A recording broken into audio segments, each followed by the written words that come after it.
If you find your passion, you're going to have this tremendous energy. It's sustainable energy. But momentum requires you always do the next thing to keep the momentum going.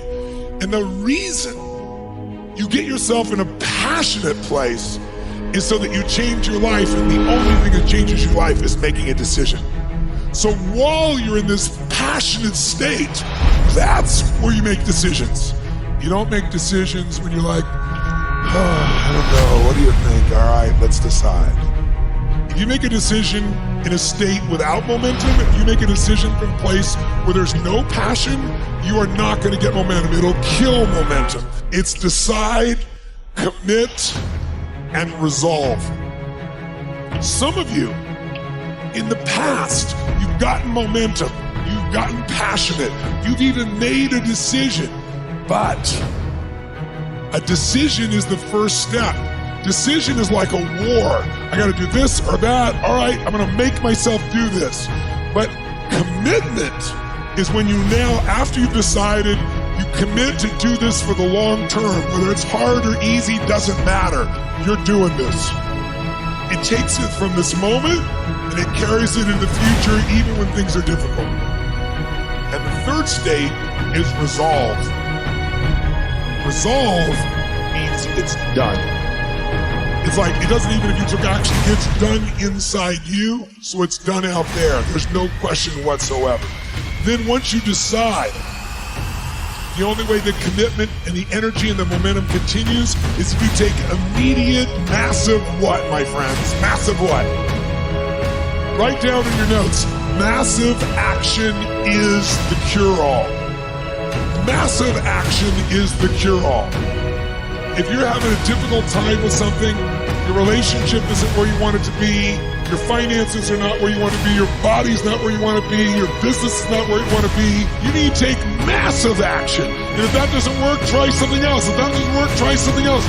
Keep going with massive action and you will find the way, because it will give you momentum. What some people call luck, some people call grace. There's if you do the right things over and over again with total focus, sometimes, you get good fortune that comes your way. And you tend to have more good fortune when you're totally focused and decisive and you take lots of action than if you kind of just sit around and accept things like that you don't have a future. But the point of the matter is, this guy turned it around. What was he like after he got through this problem? After he had his breakthrough, after he faced cancer, racing against some other guy seemed like nothing by comparison. You're not much of a competitor. I faced death. And he goes on to win Tour de France after Tour de France after Tour de France, breaking every record anyone could ever imagine. What do you do decades ago, half a century ago almost now, and someone says to you, go to the back of the bus, and you're African American? One woman just decided, you know what, you can't take my dignity from me. I can only give that up, and I don't choose to give it up, and I will not go back to the bus. The answer is no. And Rosa Parks changed an entire society. Because that day she chose to focus on something else. She gave it a different meaning. This is not a command. You do not have control over me. And she decided to fight.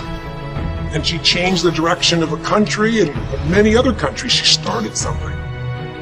We forget that you don't have to be famous to have the ability to change at least your own personal history. Change the direction we go in our life. We have the power to choose, even if you haven't before. You can finally say, no more, I won't put up with that. Within myself or from anybody else. And here's what I'm going to do differently. That's where the breakthroughs really start to happen. Now the question is, why do some people stand their ground and make something change versus other people just kind of accept it? Why do some people make bold decisions and other people make decisions that are based on trying to hang on to what they've got? That's a more complex question to answer than we might have in a few minutes in this one session, but it is one that I've spent my life studying. Because when you can change your decisions, you can change your life. When you can change the force that controls your decisions, you can change anything in your life. A vision is about what you're here to create. A vision that really works is one that excites you. If you say, well, my resolution, my goal, my outcome for this month, this week, this year is to lose X number of pounds, That's okay, but it's not very compelling. It has to be a compelling vision. It's got to have something that has the power to pull you, not something you have to push yourself to do. Those are two different kinds of motivation. Push requires willpower, and willpower never lasts. What will last is pull. Having something so exciting, so attractive, something you desire so much that you have a hard time going to sleep at night and you get so up early in the morning to rock it and take it to the next level. That's what you're looking to create. And that isn't easy to get.